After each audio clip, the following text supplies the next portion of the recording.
역대상 16장 1절에서 6절의 말씀을 같이 한 목소리로 받들어 읽겠습니다.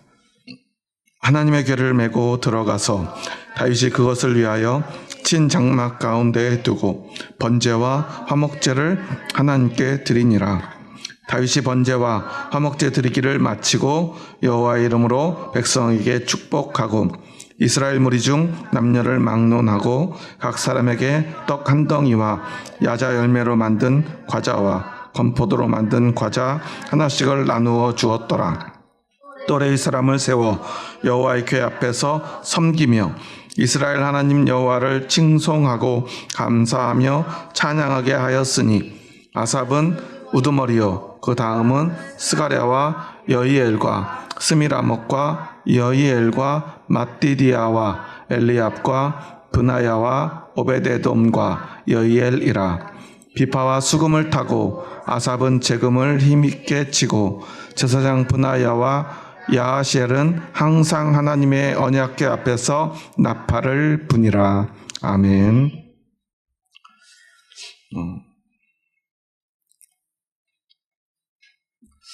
지난 시간에 우리는 그 15장에서 하나님의 궤를 다윗성으로 옮기는 장면을 보았죠. 거기서 가장 중요한 내용 가운데 이런 내용이 있었어요.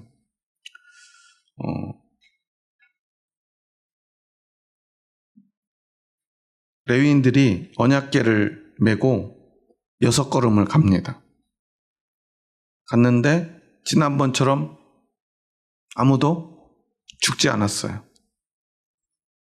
그래서 7번째 걸음을 떼기 전에 어떻게 했다고 그랬죠?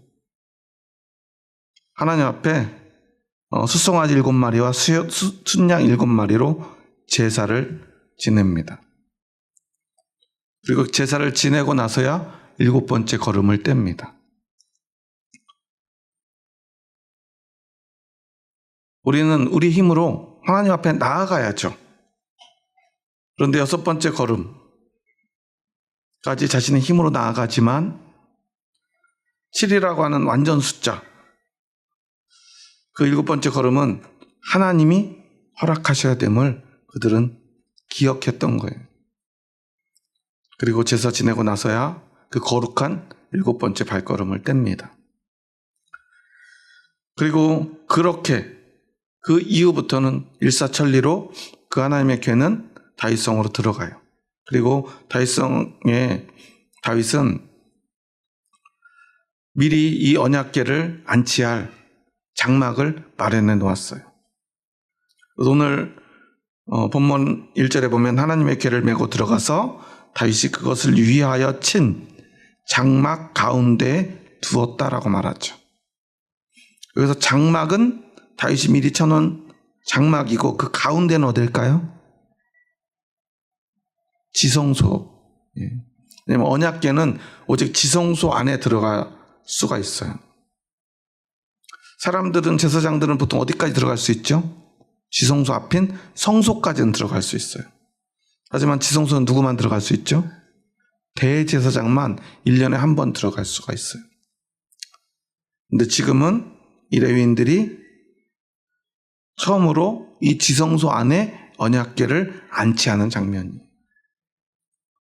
솔로몬 성전으로 옮길 때까지 이 언약궤는 그 지성소 안에 있었을 거예요. 그리고 사람들은요, 이 언약궤가 들어오는 걸 보면서 함께 악기를 연주하고 노래를 부르고, 다윗은 제라 앞에서 춤을 춥니다. 그런데 사울의 딸이며 다윗의 아내인 미갈은 그 모습을 보면서 다윗을 업신여겼다라고 말하죠. 저는 이 모습을 통해서 우리가 생각해 봐야 될 것은 이 미갈이라고 하는 사람이 특별히 이상한 사람이 아니라는 거예요. 미갈은 어떤 사람이라고 그랬죠? 사울 왕의 딸로서 이 왕과 왕족의 의전을 누구보다도 잘 배운 사람이에요. 그러니까 그 미갈의 눈에 다윗의 이 제라 앞에서 춤추는 모습은 어때요? 말도 안 되는 거죠. 왕은 항상 그 행렬에 어디에 서야죠? 제일 앞입니까? 제일 뒤입니까? 제일 뒤에 나와야죠. 그게 왕의 권위를 상징하거든요. 그런데 지금 다윗은 어디에 있어요? 제일 앞에 있어요. 그러면 왕이 제일 뒤에 선다는 건 제일 앞에 누가 서야 돼요? 제일 천한 사람이 서야 돼요. 더군다나 춤추는 일은 누가 해야 돼요? 광대들이 해야죠. 그러니까 지금 우리들이 연예인들 보면 어떤 생각이 들죠? 유명한 연예인들 보면 대단한 사람들. 그런데 예전에는 이렇게 지금은 우리가 연예인들을 되게 우러르고 굉장히 사회적으로 성공한 사람으로 생각하지만 옛날로 말하면 어때요? 옛날에 어떤 영화에서 그런 얘기를 하더라고요. 연예인, 뭐 가수 이런 사람들 향해서 광대라는 표현을 쓰는 걸 본 적이 있어요. 아마 지위가 높은 사람이었던 것 같아요. 돈이 많은 사람이었던 것 같아요. 그 사람들 눈에는 그냥 우리가 보통 사람들이 볼 때 굉장히 성공하고 높은 사람처럼 보이는 연예인들도 어때요? 한낱 광대에 지나지 않다고 보는 것 같아요.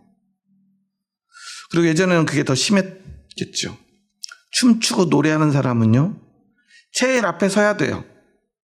신분이 낮고, 그 신분이 낮은 사람들이 신분이 높은 사람들을 위해서 그 분위기를 북돋아 주는 거예요.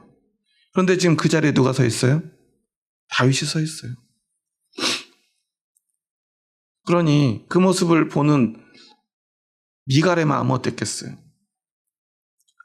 답답했을 거예요. 왜 저러나? 역시 이래서 왕은 아무나 하는 게 아니야. 좀 어렸을 때부터 제대로 배우고 좀 이렇게 왕으로서의 자격을 갖출 만한 그런 수업을 어렸을 때부터 받아온 사람이 왕이 돼야 저런 바보 같은 짓을 안 하지. 이런 생각을 미갈은 자연스럽게 했을 거라는 거예요. 여기에서 우리는 하나님 앞에 선 우리들을 바라보는 세상의 시선을 기억해야 돼요. 세상에선 어때요? 높은 사람들은요, 자신을 낮추면 안 돼요. 높은 지위에 있는 사람이 자신을 낮추면 어떻게 돼요? 다른 사람들이 함부로 대하게 되죠. 업신여기게 되죠. 그 권위를 잃어버리게 돼요. 권위를 한번 잃어버리면 회복할 수가 없죠. 그래서 과거에 우리나라도 보면 정치인들이나 높은 지위에 올라간 사람들 또는 대통령 같은 사람들은 어떤 정책적 잘못을 했어도 사과를 해요, 안 해요?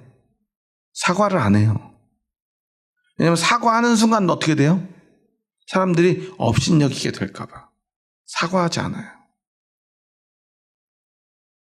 얼마 전에 한 영상을 보는데 중국에서 유행하는 영상, 그래서 뭔가 이렇게 봐서 중국에서 뭐가 유행하길래, 중국은 언론 통제가 심하잖아요. 그래서 보통 다른 나라 정치인들에 대한 이런 것들이 통제가 되는데 이상하게 이재명 대통령하고 영부인이 자기 직원들하고 같이 이렇게 삼겹살 구워 먹고 소주 마시고 하는 그 장면이 중국 사람들한테는 되게 신기하게 보였나 봐요. 한 나라의 대통령이 허름한 식당에서 그냥 보통 사람들이 먹는 음식을 아무렇지도 않게 이렇게 먹고, 그냥 보면은 아무도 뭐 대통령을 뭐 챙겨주는 사람이 없어요. 그 앉아있는 위치도 높은 자리가 아니에요. 직원들 한가운데 혼자 앉아가지고요, 보통 사람처럼 막 밥을 먹어요. 그러니까 그게 너무 신기한 거예요, 그 사람들 눈에는. 그런데 그건 정치적인 게 아니잖아요. 문제될 게 없으니까 통제를 못한다고 그래요. 그러니까 통제가 안 되고 사람들은 막 계속 그 영상을 돌려본대요. 대통령이 이렇게 한대. 너무 신기하다고, 이상하다고, 또는 대단하다고. 그런데 보통 그러면 돼요, 안 돼요? 안 돼요. 무시당해요. 업신여김을 받아요. 권위가 없어요. 힘을 써야 될 때, 명령해야 될 때 힘을 받지 못해요. 그런데 다윗은 왜 광대나 서야 될 그 자리에 서서 춤추며 노래했을까요? 그는 온전히 하나님 앞에 섰기 때문에 그래요. 하나님 앞에서 우리가 다 어때요? 어린아이죠. 하나님 앞에서 우리가 다 광대일 뿐이에요. 가장 낮은 곳에 서도 여전히 우리는 너무나 부족해요. 높으신 하나님 앞에서는. 그렇지 않습니까? 그래서 다윗은요, 누가 업신여기든 상관없어요. 사람이 업신여기는 것은 중요하지 않아요. 하나님 앞에 업신여김을 받는 것은 안 돼요. 다윗은 그런 왕이었어요. 그래서 다윗은요, 이 모든 과정 속에서 오직 하나님만 생각합니다. 백성들의 시선, 또 자신의 아내인 전부터 왕으로서 어떻게 해야 되는지 그 모든 절차와 의전을 잘 알고 있는 미갈의 시선은 중요하지 않아요. 하나님이 무엇을 기뻐할까? 하나님 앞에 나는 무엇인가? 오직 그것만 중요해요. 저는 목회를 하면서 늘 이걸 생각합니다. 저도 목사다 보니까 교회에서는 앞에 서잖아요. 혼자 앞에 높은 곳에 서 있어요. 그러다 보면 우리도 모르게 내가 높은 사람이라는 착각에 빠져요. 행동도 조심하게 돼요. 제가 올해 사실은 고민하고 있는 게 있는데, 주일 예배, 대예배 때는 제가 가운을 입잖아요. 가운을 입는 거는 제가 어떤 인간 또는 어떤 사람으로서 이곳에 선 게 아니라 하나님의 말씀을 대언하는 종으로서 썼다는 것을 시각적으로도 그리고 또 예전적으로도 보여주기 위해서 제가 일부러 주일에는 특별히 가운을 입는데, 어떤 분들은 오히려 그게 굉장히 권위적으로 느껴지기도 하나 봐요. 그래서 그냥 그것조차도 벗어야 되나? 아니 오히려 그게 더 나은가? 그런 사실 의미적으로는 제가 저를 조금 더 하나님 앞에서 겸손한 모습으로 서기 위해서 가운을 입는 건데요. 스투를 두르고. 그런데 만약에 그런 것조차도 우리가 오해가 생기고 이렇게 권위적으로 느껴진다면 그것도 벗어야 되는 고민을 사실은 하고 있어요. 어떤 게 맞은지는 우리가 알 수 없지만 가장 중요한 것은 하나님 앞에서는요, 앞에 선 저나 앉아있는 여러분이나 잠옷을 뛰어노는 우리 아이들이나 다 똑같다는 거예요. 우리는 그저 하나님 앞에서 어린아이일 뿐이죠. 하나님을 노래하고 기뻐하는 광대일 뿐이에요. 그냥 하나님만 높이면 돼요. 우리는 온 힘을 다해서, 온 마음을 다해서 하나님만 높이면 돼요. 그런데 우리는 자꾸 우리의 모습을 돌아봐요. 내가 어디쯤에 있나? 내가 이 정도 위치에서 이래도 되나? 안 되나? 늘 이런 생각을 하죠. 그런 생각이 든다는 것은 무슨 의미냐면 사람을 보고 있다는 거예요. 그런데 하나님만 보면 그게 의미가 없죠. 저는 우리 집사님들이 주일날 요즘 이렇게 예배 전에 찬양하면서 앞에서 찬양해 주는 모습들을 보면서 얼마나 감사한지 몰라요. 제가 앞에 서시는 분들이 얼마나 부끄러움이 많은 분들인지 알거든요. 노래도 막 그렇게 자신 있지 않을 텐데, 앞에 서는 게 부끄러울 텐데, 사실 노래를 잘 부르고 앞에 잘 서는 태생적으로 그런 걸 좋아하는 분들이 있어요. 그런 분들이 앞에 서는 것은 사실은 자기를 과시하고 자랑하고 싶은 마음도 없지 않아 있겠죠. 그런데 부끄러운데도 앞에 서는 분들은 제가 얼마나 감사한지 몰라요. 그건 뭐냐면 그것 자체로 하나님 앞에 섰기 때문에 가능한 거예요. 사실 제가 어렸을 때부터 제일 싫어하는 수업 시간이 있었는데 음악 시간이었어요. 예전에는 왜 그랬는지 이제 저하고 비슷한 세대를 사시던 분은 알겠지만 우리 때는요, 모든 수업 시간은 다 평가의 연속이었어요. 음악 시간에도 제일 중요한 게 뭐죠? 음악 시험이었어요. 피리를 배우면 또 피리 시험 보겠구나. 노래를 한 곡 배우면 또 저것도 앞에 나간 한 명씩 또 부르라고 점수 매기겠고. 우리는 하나하나 다 점수였어요. 그냥 초등학교 1학년 때부터. 그때는 초등학교도 아니었죠. 국민학교 1학년 때부터 다 점수였어요. 그래서 저는 막 갑자기 국민학교 들어갔는데 가서 일주일도 안 돼서 지금도 기억나는데 이제 막 들어온 8살짜리가 뭘 알겠어요. 근데 일주일도 안 돼서 시험을 봐요. 받아쓰기 시험. 덧셈 빼셈. 저는 아무것도 안 배우고 그냥 유치원에서 맨날 놀기만 하다가 학교를 갔는데 갑자기 시험을 봐요. 그리고는요, 조금 지나니까요, 뭐를 들려서 집으로 가져다 도장을 받아오래요. 뭘까요? 성적표. 그러니까 음악 시간이 제일 싫었던 이유가 노래 부르는 거 너무 좋은데, 조금 있으면 시험 보겠구나. 그런데 막 열심히 노력해요. 막 연습해요. 근데 앞에만 서면 달달달 떨려가지고, 뭐 음정이고 박자고 막 소리가 하나도 안 들리는 거니까 그러니까 막 앞에 나가면 제가 뭘 하고 왔는지를 모를 정도로 정신이 하나도 없어요. 앞에 서는 게 그렇게 싫었어요. 굉장히 제가 어렸을 때는 지금보다 훨씬 내성적이어가지고 앉아서는 잘 부르다가도 일어서기만 하는데 특히나 노래가 그렇게 싫었어요. 앞에서 노래 부르는 게. 그러니까 아마 제가 어렸을 때 그랬던 모습 아는 사람은 제가 뭐 교회에서 앞에서 찬양인도 하고 뭐 예배인도 하는 거 보면 아마 깜짝 놀랄 거예요.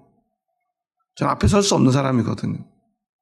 그런데 제가 앞에 서는 이유는 하나님 앞에서 필요하다면 그 일을 해야 된다는 생각 때문에 대학에 가가지고는 처음으로 기타를 배우고 앞에서 학생들을 가르치면서 찬양 인도도 하고 기도 인도를 시작했어요. 기타 배운 지 한 달 반 만에. 지금 생각해보면 그건 용기가 아니라 무모한 거였죠. 지금도 기타를 잘 못 치지만 그때는 더 심각하게 못 치는데 코드를 잡긴 잡는데 소리가 하나도 안 날 때 지금 생각하면 화음이 하나도 안 맞았을 텐데 그걸 함께 불러준 사람들이 대단해요. 노래도 못 부르죠. 기타도 못 치죠. 근데도 앞에서 기도의 인도를 해야 되니까 그냥 했던 것 같아요. 그러다 보니까 지금까지 왔어요. 우리가 생각해야 될 것은요. 하나님 앞에 서는 것은요. 부끄러울 게 없어요. 그런 사람 앞에 서면요. 항상 부끄러워요. 사람도 우리를 평가합니다. 하나님도 우리를 평가합니다. 그런데 그 기준이 달라요. 사람의 평가는 어때요? 항상 점수가 있어요. 등수가 있어요. 잘하고 못하고가 있어요. 우리도 그런 생각 하잖아요. 복음성가 가수들, 얘네들은 노래가 좋은데 너무 기교를 많이 부려. 사람들은 좀 하긴 하는데 실력이 좀 없는 것 같아. 어때 여기 사람 노래는 잘 부르는데 밴드가 부족해. 이런 생각들 우리가 하잖아요. 뭐 은혜롭지만 너무 단순해. 이런 생각도 해요. 저도 그래요. 제가 이런 얘기를 왜 하냐면 저도 제가 실제로 했던 생각들이에요. 그런데 우리가 하나님 앞에 서는 순간 어때요? 그 기준은 바뀌어요. 그 기준은 하나님의 사랑이고 하나님의 은혜예요. 여러분 자녀들이 어렸을 때 이렇게 춤추고 노래 부르는 거 보면 어떠죠? 평가해가지고 넌 10점 만점에 6.3점 노력해야 될 것 같아. 이런 엄마는 없어요. 저는 지금도 저희 딸이 5살 땐가 6살 땐가 내복 입고 막 춤추면서 노래 부르는 영상을 한 번씩 이렇게 보면은 그렇게 웃음이 나와요. 그 모습이 막 눈에 선해요. 그래서 가끔 지금 26살 서희가 아닌 6살 서희로 한 번씩 이렇게 갔다가 왔으면 좋겠어요. 여러분들도 지금 아이들이 아직 어릴 때 이 모습을 마음속에 오래도록 간직해 놨으면 좋겠어요. 나중에는 그 모습이 되게 그리운 날이 와요. 그런데 하나님 앞에서는 그런 모습밖에 없어요. 그래서 우리는 하나님 앞에서 그렇게 노래하고 춤출 수 있는 거예요. 그리고 우리가 우리의 삶을 하나님 앞에 부족하지만 드릴 수 있는 거예요. 잘하는 사람만 드린다면 우리 예수정원교회 성도님들은 다 탈락일지도 몰라요. 하지만 우리는 결코 탈락되지 않아요. 하나님을 찬양할 수 있습니다. 기뻐할 수 있습니다. 그래서 다윗은요, 이 언약궤를 위해서 친 장막 가운데 언약궤를 두고 제일 먼저 뭘 하죠? 1절, 2절에 보면 번제와 화목제를 하나님께 드렸다라고 말해요. 그리고 다윗이 번제와 화목제 드리기를 마치고 여호와 이름으로 백성을 축복합니다. 번제를 하나님께 드리고 하나님의 이름으로 백성을 축복합니다. 다윗은요, 자신이 어디에 있는지를 너무나 잘 알고 있었던 사람이에요. 전적으로 하나님 앞에 서요. 자신이 할 수 있는 건 뭐예요?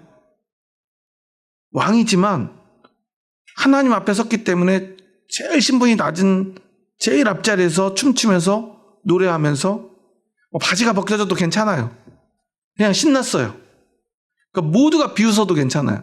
그런데 믿음이 있는 사람들은 아무도 다윗을 비웃지 않아요. 그런데 멀찍이 떨어져 있는 사람들은 그 기쁨을 함께하지 못하는 사람은 비웃을 수밖에 없어요. 그게 세상 이치예요. 그리고 그는요, 그냥 그 모습 그대로 하나님 앞에 나가서 번제를 드리고 화목제를 드려요.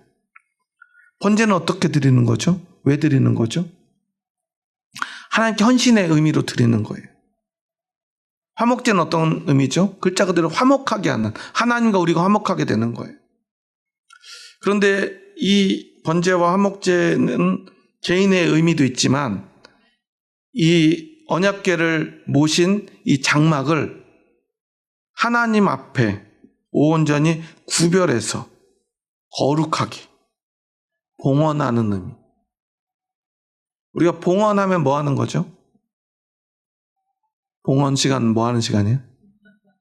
헌금하는 시간이잖아요. 근데 원래 봉헌의 의미는 이것을 하나님께 드린다는 의미예요. 헌신의 의미로 하나님께 드리는 거예요. 거룩하게 하나님께 올려드린다는 의미예요. 그런데 우리는 이제 보통 봉헌하면 물질, 돈을 드리는 것으로 생각하기 때문에 봉헌 시간은 헌금 시간인 거죠. 원래 우리 봉헌은요, 나를 봉헌할 수도 있고, 우리 자녀를 봉헌할 수도 있고, 돈을 봉헌할 수도 있고, 우리의 집을 봉헌할 수도 있고, 차를 봉헌할 수도 있고, 교회를 봉헌할 수도 있고 그런 거예요. 그런데 다윗은 지금 이 언약궤를 모신 이 장막은 누가 만들었죠? 하나님이 아니죠. 다윗이 만든 거예요. 그런데 그곳에 하나님이 언약궤를 모셨으니까 이제 이 장막을 하나님께 봉헌하는 거예요. 이것은 이제 하나님 것입니다. 하나님께 드리겠습니다. 그리고 그런 의미로 번제와 화목제를 드려요. 온전히 하나님만 바라보고 있는 거예요. 그리고 그 모든 게 다 맞춰지고 나니까 비로소 뭘 해요? 백성들을 축복을 해요. 원래 백성을 축복하는 건 누가 하는 거죠? 대제사장이 하는 거예요. 대속죄일에 백성들의 죄를 속하고 그들을 축복하는 거예요. 그래서 이 율법에는요, 대제사장의 기도문이 있어요. 그래서 우리가 보통 대배 시간에 하는 예배 마지막 축도는 신약 성경 고린도서에 있는 축복 기도문으로 하는데, 구약의 축복 기도문이 하나 더 있어요. 대제사장의 축복 기도문. 근데 그게 바로 제사장의 축복 기도인데, 오늘 다윗이 한 것은 그런 대제사장으로서의 축복을 한 건 아닐 거예요. 어떤 사람들은 그렇게 해석하기도 해요. 다윗은 왕이면서도 제사장적 지위를 가진, 그러니까 정치와 종교가 하나 된 왕권을 가진 왕으로서 백성들을 축복한 게 아닌가 생각하기도 하지만, 그렇게 하기엔 좀 무리가 따라요. 왜냐하면 다윗은 제사장으로서의 권한을 하나님 앞에 허락받지 않았거든요.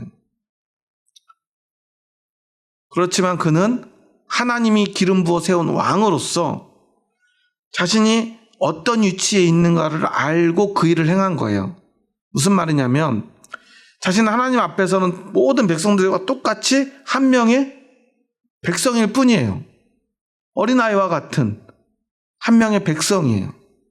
그 모든 게 끝났어요. 그러면 그것을 위임받고 하나님 앞에서 뒤돌아서면 누가 돼요? 이제 왕으로서의 권위가 있죠. 그 권위로서 뭘 해요? 축복을 해요.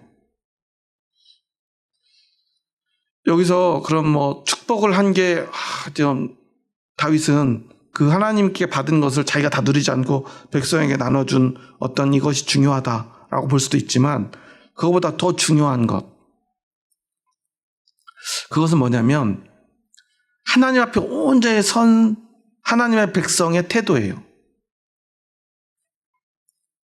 그게 뭐냐면 바로 서로를 축복하는 거라는 거죠. 그런데 우리가 교회를 오래 다니신 분은 우리 잘 알잖아요. 교회를 오래 다니다 보면 제일 배 아픈 순간이 와요. 어떤 순간이냐면 함께 기도한 사람이 하나님 앞에 어떤 축복을 받아서 남편이 사업 성공하고 그 자녀랑 우리 자녀랑 나이가 똑같은데 그 자녀는 좋은 대학에 가고 우리 아이는 좀 안 좋은 대학에 가거나 대학을 떨어지고 이렇게 나랑 똑같이 기도했는데 다른 사람만 잘 되는 걸 보면 어때요? 배가 아파요, 안 아파요? 그렇지. 할렐루야. 이렇게 안 아파야 돼요. 안 아파야 되는데 그걸 아는데 배가 아파요. 교회 안 다니는 사람이 차라리 잘 되는 거는 오히려 괜찮아요. 아니, 이번에 여러분 가족들 만나서 여러분 경험하시잖아요. 남들이 잘 되는 거 괜찮아요. 누가 잘 되는 게 싫어요? 사촌이 잘 되는 게 제일 싫어요. 우리 형제는 좀 나아요. 근데 사촌이 잘 되는 게 제일 꼴보기 싫어요. 교회도 그래요. 교회가 크면 클수록 더 심해져요. 심화돼요. 왜냐하면 이 격차들이 크거든요. 근데 심지어 내가 더 열심히 기도했어요. 100일 기도를 같이 시작했는데 나는 한 번도 빠지지 않고 매일 금식하면서 100번을 맞췄는데 한 두세 번 빠진 권사님이 더 잘 되면 우리는 더 배가 아파요. 왜냐하면 우리의 기준이 세상에 가 있기 때문에 그래요. 그런데 하나님 앞에 선 사람들은 어때요? 온전히 서로를 축복할 수 있는 거예요. 왜냐하면 우리에게 중요한 건 세상에서 조금 더 잘 되냐, 조금 더 성공하냐가 아니기 때문에 그래요. 나는 100번 나가서 100번 금식하고 100번 새벽 기도하고 100일 기도하고 헌금도 저 사람들은 하루에 10,000원씩 했는데 나는 50,000원씩 100번 했어요. 50,000원씩 100번 하면 얼마죠? 네, 계산 안 하셔도 괜찮아요. 100일 기도, 1,000번째 이런 거 할 때 우리는 그런 거 생각하잖아요. 근데 나는 더 했어요. 더 많이 했어요. 근데 그 결과가 좋지 않으면 우리는 낙심해요. 그리고 다른 사람이 더 잘 되면 우리는 배가 아파요. 기준이 바뀌면 어때요? 기준이 그 결과, 세상에서 성공이 아니라 내가 결과에 상관없이 남들보다 하나님 앞에 한 번 더 나가서 기도했어요. 더 많이 헌금했어요. 우리의 믿음은 뭐예요? 그게 우리의 결과죠. 내가 더 하나님께 가까이 나아간 거. 그거면 충분한 거예요. 물론 이유가 자녀의 대학 입시 때문에, 남편의 사업 때문에, 우리 어떤 건강의 문제 때문에 어떤 문제를 해결하기 위해서, 성공을 위해서 시작하지만 진짜 하나님 앞에서 다윗처럼 하나님만 보고 선 사람은 어때요? 그 시간으로 충분한 거예요. 결과가 실패라고 하더라도 말이죠. 저도 제가 제 일생에서 가장 열심히 기도하며 살았던 시간이 지금 생각해보면 고3 때였던 것 같아요. 고등학교 2학년 말에 하필이면 하나님 앞에 소명을 받고 제가 낙심했던 세상에 대한 환멸을 좀 버리고 이제부터 공부해서 신학교에 가야 되겠다는 생각에 고등학교 2학년 12월부터 공부를 다시 시작했어요. 그 말은 무슨 말이냐면 고등학교 1학년 때 공부를 포기했었거든요. 열심히 하다가 내가 뭘 하면서 살지? 아무것도 하기 싫은 거예요. 그래서 1년 동안 진짜 공부를 아예 하나도 안 했어요. 그랬더니 겨우 힘들게 반에서 3, 4등, 2, 3등 올려놨던 성적이요. 딱 1년 만에요. 58등. 60명이었는데 2명이 자퇴해서 58등. 네. 대학을 가려면 그때 저희 고3 때 저희 학교가 서울대를 30명을 합격을 시켰어요. 600명에서 60명씩 10반이었거든요. 그런데도 반에서 10등 안에 들어야 대학을 겨우 전문대로도 갈 수가 있던 시절이에요. 그러니까 10등까지는 끌어올려야 대학을 갈 수 있어요. 근데 58등, 이러면 안 되겠다. 오늘부터 공부해야지. 그냥 공부하지 말고 나는 하나님 일을 해야 되니까 오늘부터 새벽 예배를 드리면서 공부를 해야지. 말도 안 되는 거, 지금 같으면 그렇게 하지 않을 거고 주변에서 말리면 안 했을 것 같은데 그때는 철이 없으니까 그냥 했어요. 그래서 새벽 예배를 가고요. 4시 반에 그때는 새벽 예배를 드리는 거 하고 기도하다가 5시 반쯤 기도가 끝나면 저희 동네 제일 높은 산 해발 무려 100m, 지금 여기서 있다가 가면 진짜 언덕인데 그때는 되게 높은 산인 줄 알았어요. 거기까지 올라갔다가 내려오면 딱 첫 차 6시 10분 차, 10분인가 20분 첫 차가 와요. 그 차를 타고 학교에 가서 공부하고 하루 종일 공부하고 집에 오면 한 11시 반쯤 되는데 그러면 집에 와서 바로 집으로 안 가고 교회로 먼저 가서 1시간 정도 기도하고 그리고 와서 새벽 2시, 3시까지 기도하다가 공부하다가 1시간 내지 2시간 자고 또 4시에 새벽 예배 가고 그 생활을 1년 동안 했어요. 그리고서는 한 8개월쯤 지나니까 성적이 반에서 2등이 돼 있어요. 1등을 하고 싶었는데 1등은 저희 반 1등이 전국 1등이었거든요. 하필 제 짝꿍이었어요. 원수 같은 놈. 저 정말 열심히 했는데 얘는 못 이기겠더라고요. 그냥 천재예요.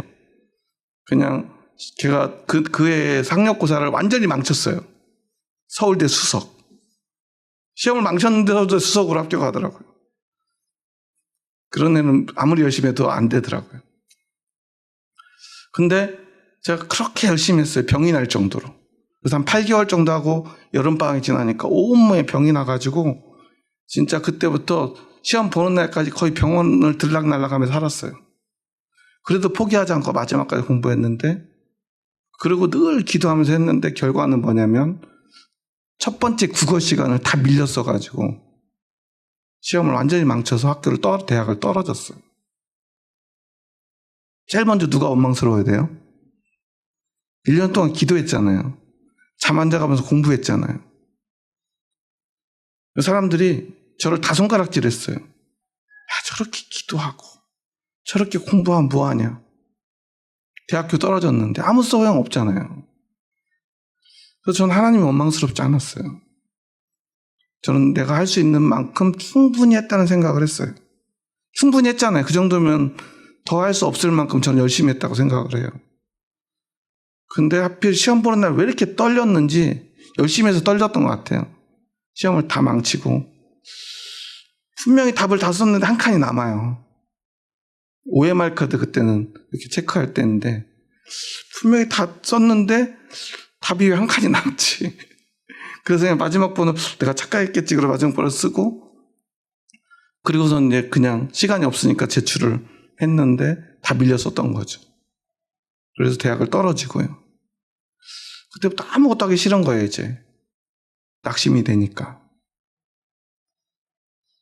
그런데 지금 생각해보면 그때 어쩌면 저는 진짜 믿음이 무엇인가를 깨달았는지도 몰라요. 하나님께 뭔가를 열심히 구해서 어떤 결과를 얻는 것이 아니라 그 시간 자체가 저한테는 너무나 소중했던 거예요. 지금 다시 그렇게 하라고 하면 저는 못해요.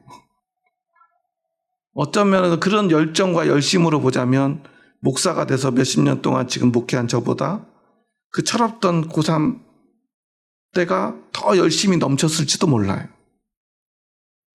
그리고 그렇게 했던 그 시간은 저희 인생에서 너무나 소중한 시간이었다는 거예요.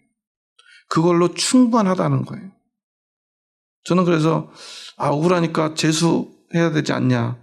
근데 저는 절대 공부할 때도 그랬어요. 할 때부터 기도하면서 공부할 때부터 저는 난 재수는 절대 하지 말아야지. 대신에 올 한 해 동안 정말 나는 원 없이 기도하고 공부해야지. 그 생각만 했던 것 같아요. 그래서 그냥 재수는 포기를 했어요. 원래는 후기대도 안 가, 지금은 이제 후기대 이런 거 잘 이해 못하지만 그때는 대학교 가서 시험 보고 떨어지면 후기에 가서 시험을 보고 그랬던 시절이에요. 그래서 그냥 후기에 원하지 않지만 적당한 대학에 들어갔죠. 세상으로 보면 그런 실패가 없어요. 그런 억울한 일이 없어요. 하나님 원망해야죠. 누군가를 원망해야 됩니다. 원망할 대상을 찾아야 돼요. 하지만 진짜 믿음이 있다면 그것은 원망할 일이 아니죠. 얼마나 소중한 시간입니까? 그 바쁜 시간에, 힘든 시간에 매일 가서 기도하고 하나님 의지하고 공부했던 그 시간 너무나 소중하지 않습니까? 우리에게 진짜 믿음이 있다면 말이죠. 그리고 그럴 때 우리는 비로소 누구라도 축복할 수 있는 사람이 돼요. 근데 제가 제일 억울했던 친구가 있어요. 저보다 내신 등급이 한 등급 내 뒤에 있던 친구가 있어요. 그 친구도 저랑 같이 2학년 때까지 놀던 친구예요. 근데 저는 이제 믿음으로 공부를 했고 그 친구는 나 이제 공부 좀 열심히 해보려고 하니까 그 친구도 그럼 나도 해볼까 그래서 같이 열심히 했어요. 그래서 고3 때는 둘 다 같이 열심히 했어요. 그 친구는 결국 연세대학교 전자공학과를 들어갔어요. 저는 똑 떨어지고. 그래도 제가 모의고사도 그 친구보다 10점 높았고 내신도 1등 앞에 있었는데 결국 저는 떨어졌죠. 그 친구는 합격했다고 해도 어떻게 했느니 난 떨어졌어. 억울하지만 결과는 받아들여야죠. 하지만 저는 그 믿음의 시간들을 후회하고 싶진 않아요. 그리고 우리는 그렇게 후회 없는 믿음으로 하나님 앞에 나아갈 때 하나님이 가장 소중할 때 그런 억울한 상황에서 다른 사람을 시기하고 질투하고 싶은 상황에서 그 사람들을 진정으로 축복해 줄 수 있다고 생각해요. 그래서 교회 안에서 우리가 진정으로 잘된 사람들 축복해 주고 잘 안 된 사람들 위로해 주고 손잡아 줄 수 있는 건 우리가 하나님만 바라볼 수 있을 때예요.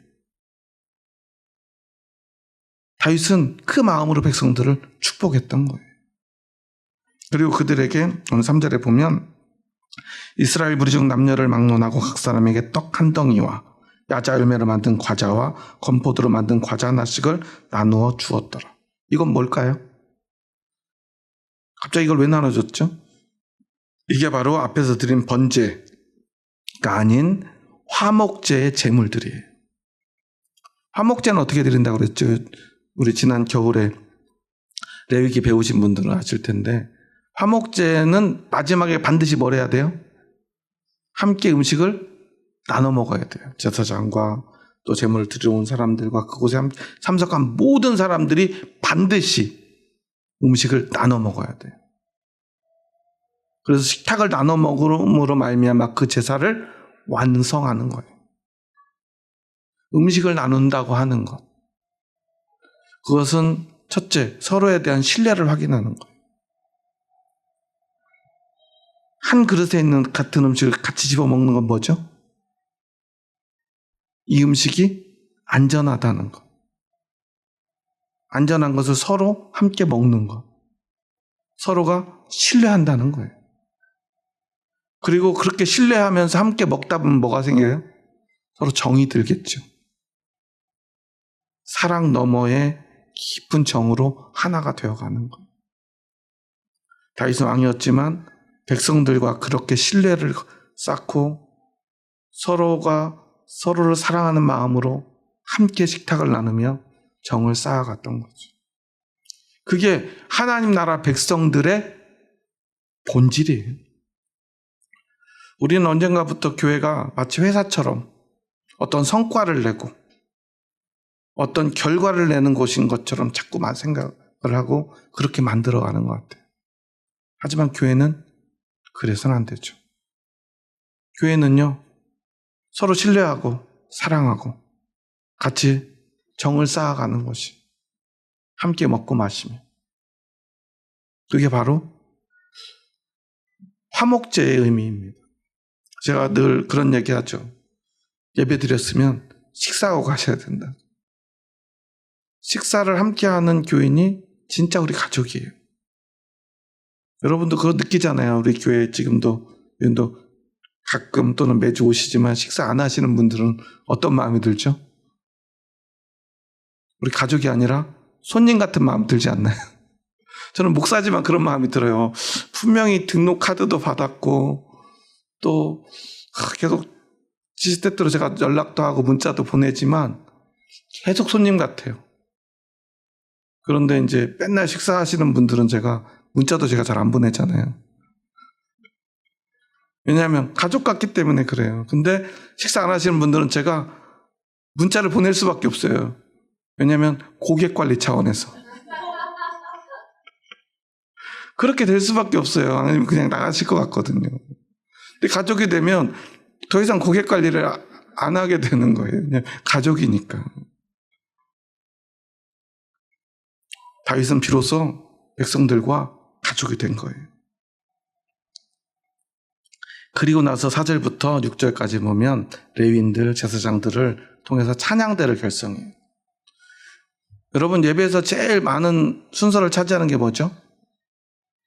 시간으로는 설교인데 순서의 숫자로는 뭐가 제일 많아요? 찬양이 제일 많아요. 찬양 없는 예배 여러분 생각해 보셨나요? 그런데 처음부터 예배는 찬양이 있었을까요? 상시적으로 모든 예배에 찬양이 시작된 게 바로 이 순간입니다. 저는 이것을 통해서 우리의 신앙의 원리를 깨달아야 돼요. 많은 사람들이요, 우리 교회는 원래 그런 거 했습니다. 신앙생활은 원래 그런 거예요. 믿음은 원래 그런 거예요. 이런 얘기 많이 하시는 분들이 있는데 원래부터 찬양이 제사 가운데 있지 않았어요. 여러분 생각해 보세요. 막 소 멱을 따고 막 가죽 벗기고 막 뼈를 이렇게 나눠가지고 막 불사르고 이러는데 찬양할 시간 있어요? 그게 어울려요? 그런데 다윗은 원래부터 어렸을 때부터 찬양을 좋아하던 사람이에요. 그래서 그가 이 찬양을 이 속에다가 완전히 녹여낸 거예요. 그래서 그때부터 어때요? 모든 예배에 찬양이 없는 예배가 없어졌던 거예요. 찬양이 없이는 예배가 안 됐던 거예요. 저는 앞으로 이제 우리 다음 세대들에는 이 찬양 너머의 어떤 것들이 우리 예배 가운데 들어올 거라고 생각이 들어요. 진짜 앞으로는 아마 찬양보다 아이들이 예배 시간에 춤을 더 많이 추게 될지도 몰라요. 요즘 아이들 춤 좋아하잖아요. 아이돌 좋아하잖아요. 이제는 앞에서 이제 아이들이 아이돌처럼 춤춰야지 예배가 되는 시대가 올 수도 있어요. 근데 우리는 그걸 받아들여야 돼요. 그게 무엇이든 간에 중요한 건 뭐예요? 내가 전심으로 하나님 앞에 설 수 있는 것이 무엇인가를 생각하는 거예요. 물론 모든 전통을 없애면 안 되죠. 다윗은 전통을 없애지 않았어요. 지성소, 성소, 장막을 하나님의 말씀대로 그대로 복원했고요. 똑같은 제사를 드렸어요. 하지만 거기에 뭘 더했어요? 찬양대를 더했어요. 전통을, 하나님의 말씀을, 하나님의 뜻을 존중하되 또한 내가 오늘 하나님 앞에 더 드릴 수 있는 것들을 더해가는 것이 바로 예배입니다. 우리는 그런 것들을 받아들일 필요가 있어요. 우리 자녀들, 세대들을 바라보면서 그 아이들은 어떤 마음으로 하나님 앞에 설 것인가를 우리는 지켜봐줘야 합니다. 그리고 그것을 우리는 인정해 줄 수 있어야 돼요. 그리고 오늘 내가 하나님 앞에 드릴 수 있는 것, 다윗처럼 그것이 무엇인가를 찾아야 돼요. 오늘 우리 젊은 집사님들이 오랜만에 금요철에 이렇게 와서 함께 찬양하고 예배 드리는데요. 저는 이렇게 하나님 앞에 뭔가를 더 하고 싶어서 한 번 더 이렇게 나오는 이 발걸음을 하나님이 기억하신다고 생각해요. 잘하는 것, 원래 우리가 해왔던 거, 그런 게 중요한 게 아니에요. 오늘 지금 나는 하나님께 어떻게 딸을 드리고 싶을까? 그래서 다윗은 자신이 할 수 있는 최선의 것을 찾은 거예요. 이게 바로 찬양대입니다. 그리고 그것은 수천 년이 지난 오늘 우리에게 이어져서 우리는 그렇게 하나님을 찬양하길 좋아하는 하나님의 백성이 된 거죠. 여러분은 누구 앞에 서기를 원하십니까? 하나님입니까? 아니면 사람이거나 세상입니까? 하나님 앞에 온전히 설 수 있다면 우리는 오늘 다윗처럼 하나님 앞에 설 수 있게 될 것입니다. 하지만 우리가 조금만 눈을 돌리면 우리는 언제라도 사울의 딸 미갈이 될 수 있어요. 그리고 교회에 미갈이 많아질수록 교회는 분리되고 다투게 되고, 이 교회는 하나님의 백성, 하나님의 나라가 아닌 세상과 똑같아질 것입니다. 아니, 세상으로부터 손가락질을 받게 될 거예요. 하지만 우리가 온전히 다윗과 같이 된다면 이곳은 온전한 하나님의 나라가 될 줄 믿습니다. 우리 다윗처럼 노래하고 춤추며 제사하고 찬양할 수 있는 하나님의 백성 될 수 있기를 주님의 이름으로 축원합니다. 기도하시겠습니다. 하나님 감사합니다. 저희 부족하고 약한 자들 사랑하셔서 저희들을 주님의 뜻 가운데로 불러주시고 하나님의 백성 삼아주시니 감사합니다. 다윗은 왕이었지만 온전히 하나님의 백성으로서 하나님 앞에 섰음을 고백합니다. 그리고 그 모습으로 최선을 다했고 오직 하나님만 바라보았습니다. 그리고 그 마음으로 백성을 축복하였고 음식을 나누었습니다.